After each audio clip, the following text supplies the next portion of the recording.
দুঃখ সুখ দিবস রজনী মন্দ্রিত করিয়া তোলে জীবনের মহামন্ত্র ধ্বনি।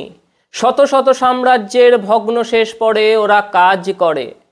কথাগুলি লিখেছিলেন রবীন্দ্রনাথ ঠাকুর। উত্তরবঙ্গে চা বাগানে কাজ করা মানুষগুলো ভোর থেকে রাত পর্যন্ত ঘাম ঝরায়, তবু আজ তারা অবহেলিত এবং পরিত্যক্ত। যাদের হাতে দেশের অর্থনীতির এক বিশাল স্তম্ভ চা শিল্পের ভবিষ্যৎ, আজ তারাই পশ্চিমবঙ্গে দাঁড়িয়ে রয়েছেন ভয় আর আশঙ্কার মাঝে।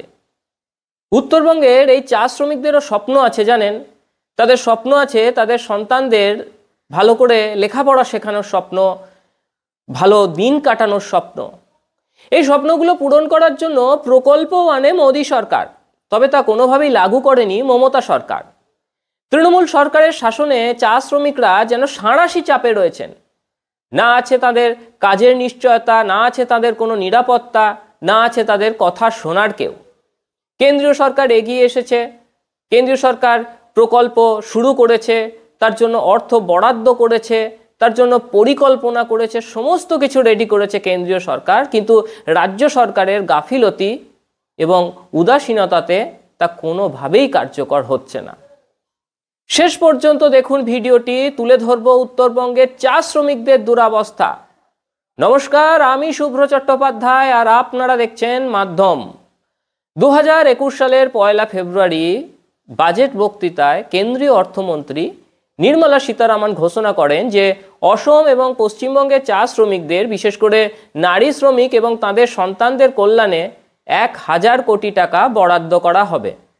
ভারত সরকার 2024-25 থেকে 2025-26 সাল পর্যন্ত এই প্রধানমন্ত্রী চা শ্রমিক প্রোৎসাহন যোজনা অনুমোদন করেছে। এর জন্য মোট বরাদ্দ করা হয়েছে 999 কোটি টাকা, যার মধ্যে অসমের জন্য মোদী সরকার বরাদ্দ করেছে 685.70 কোটি টাকা এবং পশ্চিমবঙ্গের জন্য মোদী সরকার বরাদ্দ করেছে 313.30 কোটি টাকা। এই পরিকল্পনার নির্দেশ অনুযায়ী প্রতিটি রাজ্যকে একটি স্টেট লেভেল কমিটি গঠন করতে হবে। এই প্রকল্পের সব প্রস্তাব প্রথমে এই স্টেট লেভেল কমিটি বা এসএলসি যাচাই করবে এবং তারপর স্টিয়ারিং কমিটির কাছে অনুমোদনের জন্য পাঠাবে। অসম সরকার ইতিমধ্যেই এই কমিটি গঠন করেছে এবং সেখানে এই প্রকল্প চালু হয়েছে। 2024-25 অর্থ বছরে অসম সরকার ইতিমধ্যে 295 কোটি টাকা পেয়েছে। চা বোর্ড, যা কেন্দ্রীয় সরকারের অধীনস্থ সংস্থা, তারা 2024 সালের 5 অগাস্ট এবং 2024 সালের 1 অক্টোবর পশ্চিমবঙ্গ সরকারের মুখ্য সচিবকে চিঠি পাঠায় এবং সেই চিঠিতে তারা স্পষ্টভাবে লিখে দেয় যে আপনারা স্টেট লেভেল কমিটি বা এসএলসি গঠন করুন। এছাড়াও কেন্দ্রীয় বাণিজ্য মন্ত্রক 2024 সালের 15 মার্চ এবং 2024 সালের 31 জুলাই পশ্চিমবঙ্গ সরকারকে চিঠি পাঠিয়ে ওই একই কথা বলে যে আপনারা এসএলসি গঠন করুন। কিন্তু এখনো পর্যন্ত পশ্চিমবঙ্গ সরকার কোনো রকমের এসএলসি গঠন করেনি, তাই পশ্চিমবঙ্গে এই প্রকল্প এখনো পর্যন্ত শুরু করা যায়নি, যার ফলে কি হচ্ছে না উত্তরবঙ্গের চা শ্রমিকরা বঞ্চিত হচ্ছে। প্রসঙ্গত আপনাদের জানিয়ে রাখি, চা শিল্পে কর্মরত শ্রমিকদের কল্যাণমূলক ব্যবস্থা প্লান্টেশন লেবার অ্যাক্ট 1951 এই অনুযায়ী পরিচালিত হয়। দেশের চা বাগানের শ্রমিকরা আরও বিভিন্ন শ্রম আইন দ্বারা সুরক্ষিত থাকেন।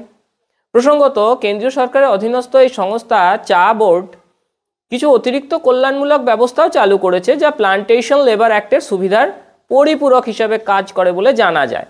কোন কোন ক্ষেত্রে কাজ করে এরা মূলত চা শ্রমিকদের যে স্বাস্থ্যক্ষেত্র, তাদের শিক্ষাক্ষেত্র, তাদের প্রশিক্ষণ বিষয়ক ক্ষেত্র, এই ক্ষেত্রগুলিতে কাজ করে এবং সেজন্য তারা বিভিন্ন পরিকল্পনা করে এবং অর্থ বরাদ্দ করে। বর্তমানে কেন্দ্রীয় সরকার টি ডেভেলপমেন্ট অ্যান্ড প্রমোশন স্কিম চালু করেছে এবং এটা 15তম অর্থ কমিশনের আওতায়, অর্থাৎ 2023-24 এবং 2025-26 পর্যন্ত কার্যকরও রয়েছে। এই প্রকল্পে বেশ কতগুলি আর্থিক সহায়তা প্রদান করছে কেন্দ্র, এগুলি আমরা জানব। প্রথমত, সক্ষমতা বৃদ্ধি। কাদের সক্ষমতা বৃদ্ধি? না, চা শ্রমিকদের সক্ষমতা বৃদ্ধি। এর জন্য কেন্দ্রীয় সরকার বিভিন্ন ওয়ার্কশপ, সেমিনার, প্রশিক্ষণ, উন্নত চাষ ও উৎপাদন পদ্ধতির প্রশিক্ষণ, ক্ষুদ্র যারা চা চাষি আছেন তাদের প্রশিক্ষণ, এছাড়াও শ্রমিকদের স্বাস্থ্য সচেতনতা শিবির করে। এর জন্য প্রতিটি প্রোগ্রাম করার জন্য কেন্দ্রীয় সরকার 20,000 টাকা করে দেয়। দ্বিতীয়ত হলো ছাত্রছাত্রীদের শিক্ষা সহায়তা।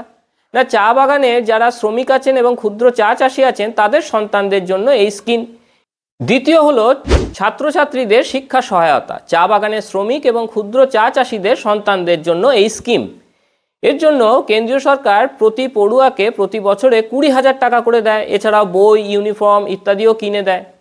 তৃতীয় হলো বন্ধ চা বাগান বা প্রাকৃতিক দুর্যোগে ক্ষতিগ্রস্ত চা বাগানের শ্রমিকদের সন্তানদের জন্য সহায়তা। এর জন্য কেন্দ্রীয় সরকার এদের সন্তানদের প্রতি বছরে 5,000 টাকা করে সাহায্য করে।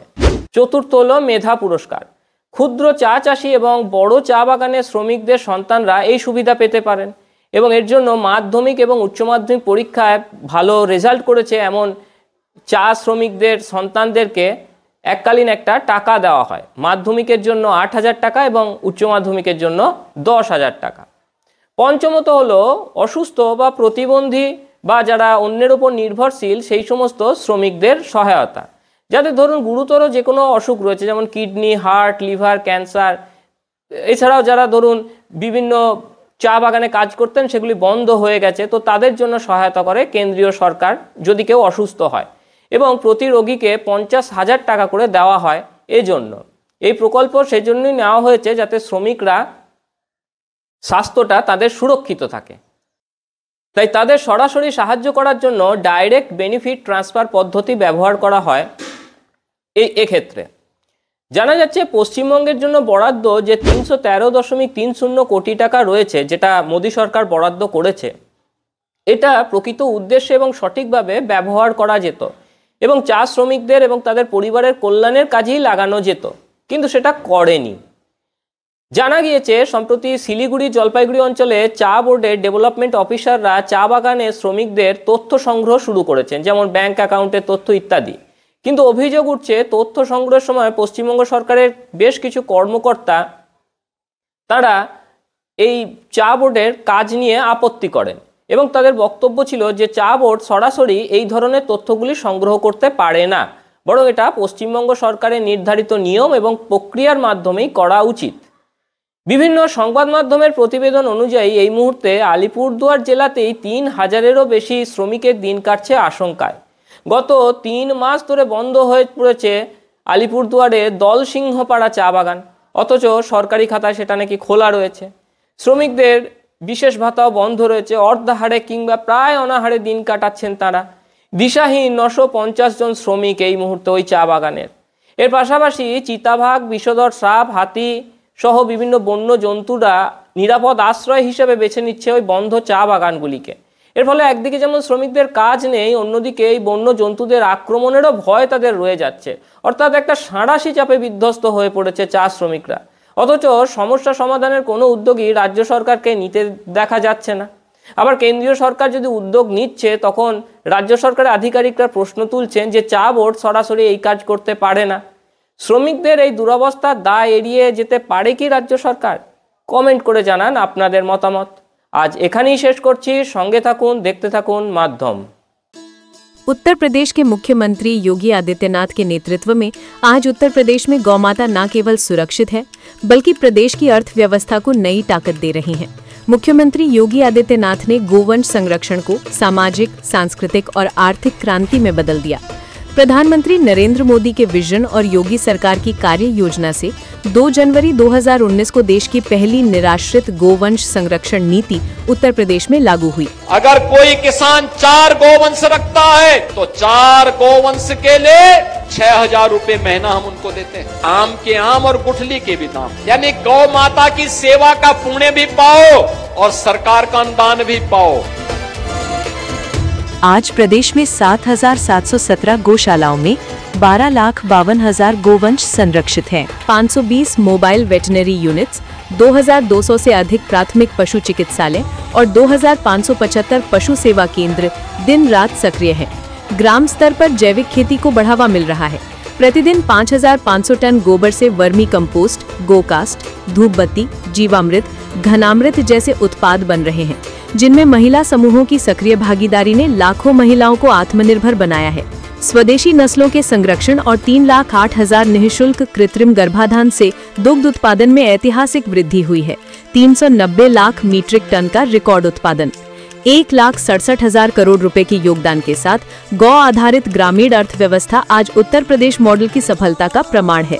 एक ऐसा मॉडल जो आत्मनिर्भर गांव और समृद्ध भारत का सपना साकार कर रहा है। मुख्यमंत्री सहभागिता योजना तथा पोषण मिशन अंतर्गत 1,14,089 लाभार्थियों को 1,69,024 गोवंश सुपुर्दगी में दिए गए हैं। मेरा नाम गोरखनाथ यादव, ग्राम जौकाबाद, पोस्ट कुडहन, जिला जौनपुर, उत्तर प्रदेश का रहने वाला हूँ। उत्तर प्रदेश सरकार द्वारा हमें 70,000 रुपये गौशाला बनाने के लिए मिला, जिसमें हमने 27/10 का गौशाला बनवाया। गोमाता संरक्षण के इस मॉडल से उत्तर प्रदेश में सभी तरह के कार्यक्रम तथा योजनाएं बनाई गई हैं, जिससे राज्य के साथ साथ देश का भी विकास हो रहा है। गोमाता का आशीर्वाद, विकसित उत्तर प्रदेश, विकसित भारत।